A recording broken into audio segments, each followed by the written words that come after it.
Hi guys, welcome back to my channel. If this is your first time here, you're welcome. I'm Adauju. In today's video, I'm going to be sharing with you my practical tips on how to buy your sewing machine or your sewing supplies or other sewing equipment on really low budget, especially if you're starting out as a tailor, a fashion designer, whatever you are running on a really low income. You have limited resources, limited funds, and you're still bothered about, oh, with these limited resources you can't afford the sewing machine or the weaving machine or whatever you want. Well, in this video I'm just going to share with you my practical tips I use, tips I used and tips I'm still using to save money and also to buy the equipment and sewing machines that I need. So the first tip is to save. And I know you've heard this thing more than 50 times. I've heard it to myself. And you know, when I started that, I was like, save. I'm not getting money. I don't even have enough for myself, and you're telling me to save. Save what? But you know, when I sat down one day and told myself, you can't keep crying and whining that there's no money, and you're not going to do anything about it. So the first thing I started doing is, when clients come to me, that's customers come to me and like, oh Ada, I want you to make a dress for me. When we are done with the style, we are done analyzing, we've agreed on the price, and they're supposed to make like a commitment, maybe a 50% commitment or a 70% commitment, I give them my account number. I don't collect cash, because if I collect cash, trust me ladies and gentlemen, I start having ideas. That is when I want to buy suya. That's when I'll be craving pounded yam. I don't even like pounded yam. I'll be craving pepper soup. I'll be craving all the things I've been craving when I did not have money. Now the money is here, I just want to spend. So the first thing I do is I make sure that my customers pay the money into my account. Now, if the account they paid that money into is a very active account, do you know the next thing I do? I make sure I wire, like, let me say they paid, for example, let me say they paid 30,000 naira. I will just remove 10,000 naira and keep in a separate account, because I will need like the remaining 20,000 naira to buy some sewing supplies, and I still need money with me to do my normal day-to-day activities. Do you understand? So by the time I've kept 10,000 naira apart, I still have money left with me to do like run around here and there. I'm not that broke to go and touch the one in my savings. Now that account where I'm saving this money is an account that I don't really have a lot of access to. These are accounts that I don't take ATM for the account. I try not to know the USSD code for the bank so that I won't easily transfer the money. So even if I need the money, I literally have to walk into the banking hall, and which is something I don't like to do. So that is one way I have been using to save money towards projects, towards buying a sewing machine and other things I want to do, even in dressmaking business and outside dressmaking business. Now another thing, and this one is something I found out this year, and you know, when I started doing it, I told myself, Ada, why have you not been doing this all your life? Looking at the money I have saved, I'm like, wow, I can easily save with convenience. Now this is using a saving app. Now whatever country you are, you know, you guys know the saving apps are there. For me, I use Piggyverse, and before I decided to use Piggyverse, I literally did my research. I wanted to know if they were reputable, if they've been around for a long time, what are their memoranda, as in, what do you call it? Is it memo operandi? Not memo operandi. Well, their mode of operation. Let me not speak English, I don't know. I wanted to know their mode of operation, if people have had issues with them. I just realized that I saw more of like 99.9%, you know, good reviews, and I started using the Piggyverse app.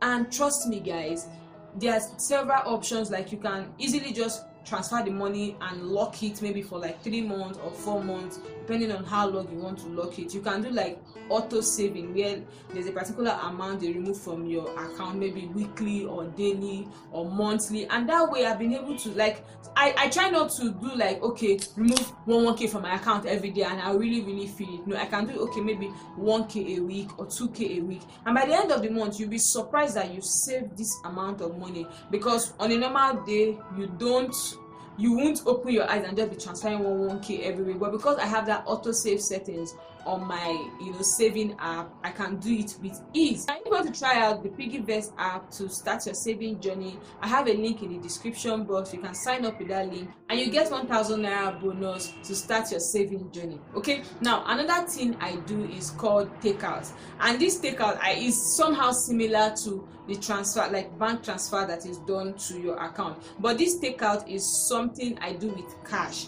Let's say, for example, a customer comes to me, she pays for something. What I just did is, if she pays 10,000 naira, I just remove 2,000 naira and I take it to the banking hall and I transfer and I deposit it into my account.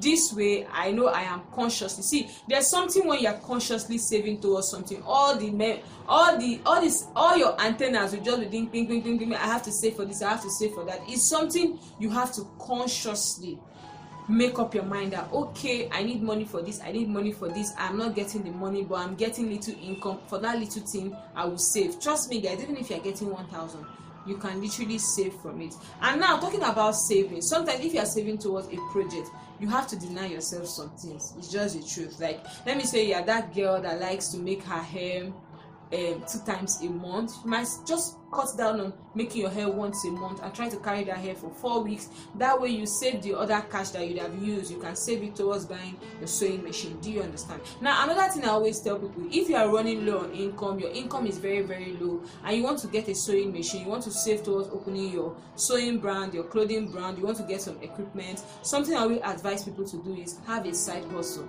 Guys, I have a side hustle.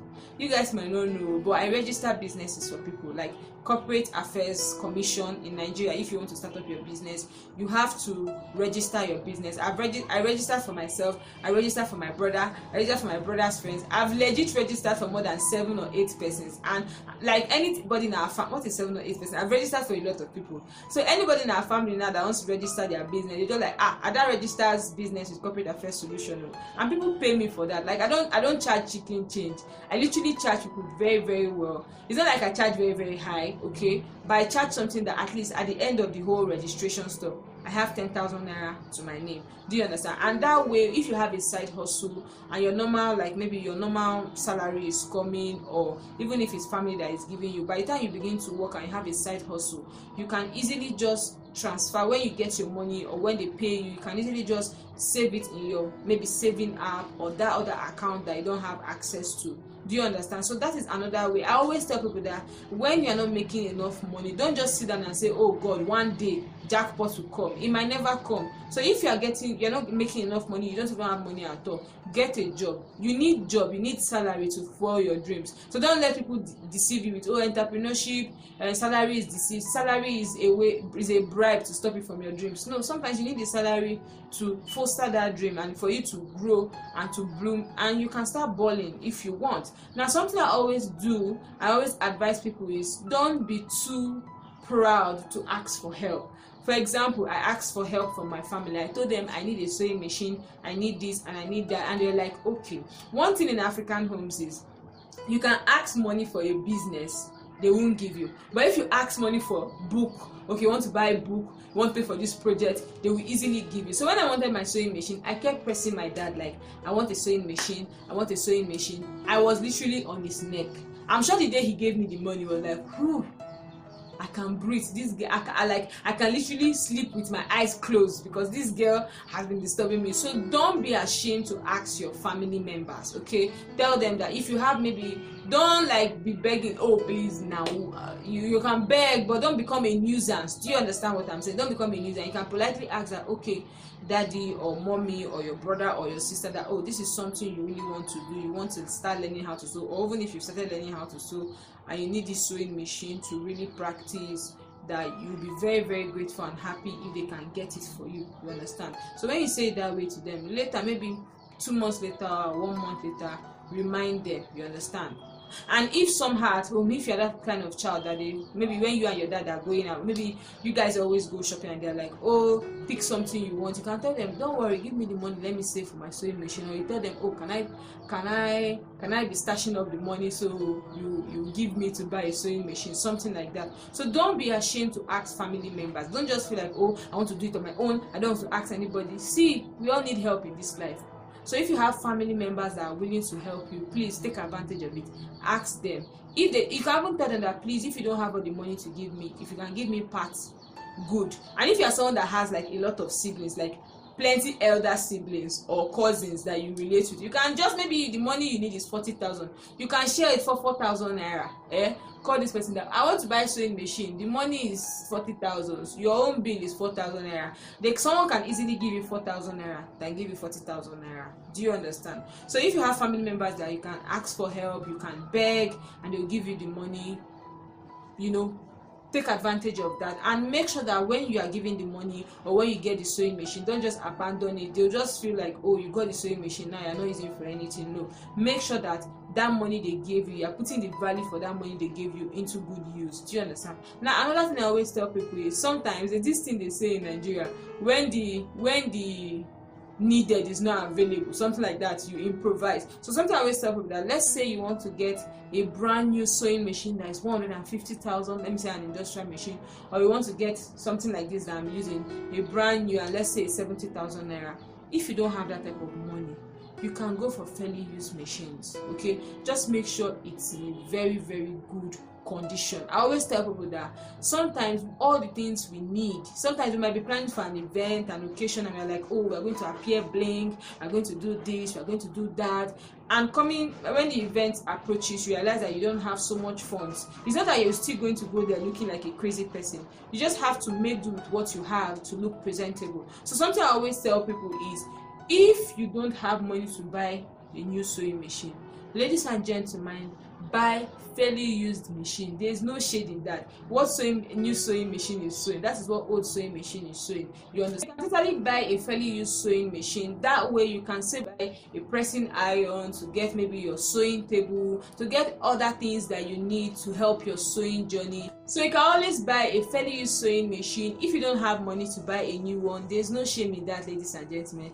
There's no shame in that. If you are continuously broke, you don't have money, but you really want to pursue your sewing career, something I always tell people is, get a side hustle. Get a side hustle. Make sure you have like inflow of money. Money is coming. You are still pushing the sewing team. By the time the sewing team blooms, my dear, you've blown. Next thing, we'll start seeing you on TV. So guys, these are my tips on how to get your sewing machine, on how to get your sewing equipment on really, really low budget. If you enjoyed this video, definitely give this video a thumbs up. Don't forget to hit the subscribe button if you're not subscribed. Subscribe, okay? And the notification bell, so that whenever I post a video, you will get notified. Guys, I'm trying to get to 50k by the end of this year, so please subscribe to this channel. It means a lot to me. Thanks for watching. I'll see you in my next. Bye.